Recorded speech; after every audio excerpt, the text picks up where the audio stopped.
नमस्कार.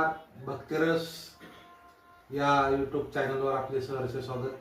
मी शिवाजी आढळले गुरुजी आपणास एक रागाविषयी माहिती देणार आहे. तरी पण सर्वांनी व्यवस्थित ऐकली आणि माहिती जर घेतली तर आपल्याला त्यामधून व्यवस्थित पेटीवादन गायन करता येऊ शकते.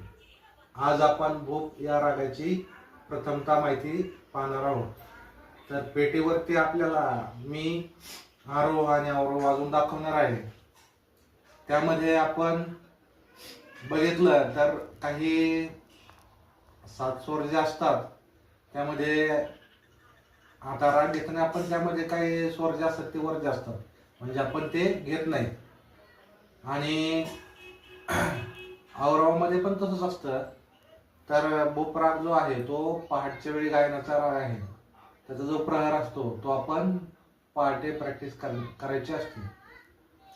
प्रत्येक राग हा वेगवेगळ्या थाटामध्ये असतो आणि त्याची गाण्याची वेळ ठरवून दिलेली असते. म्हणजे आपण पहिला प्रहर, दुसरा प्रहर, तिसरा प्रहर असे 3 प्रहरामध्ये त्याची माहिती असते आणि त्या प्रहरामध्ये आपल्याला तो राग घ्यायचा असतो.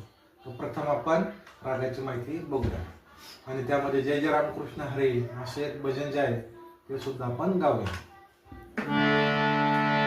सा रे ग प ध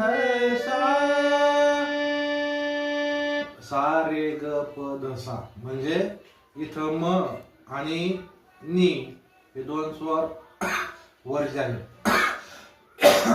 सा रे ग म प ध जे 7 स्वर आहेत त्या जे शुद्ध स्वर आहेत, 7 स्वर जो शुद्ध आहे त्याच्यामध्ये 2 स्वर वरती गेले. तसेच अवरोह पण आहे. सा ध प रे सा. आता आपण त्यामध्ये भजन म्हणणार आहोत.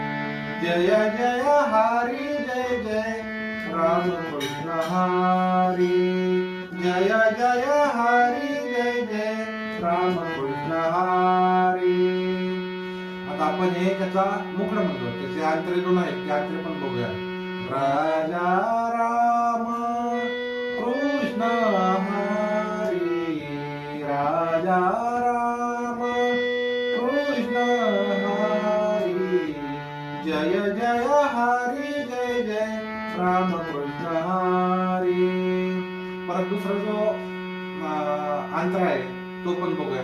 सावळे राम कृष्ण हरी. सावळे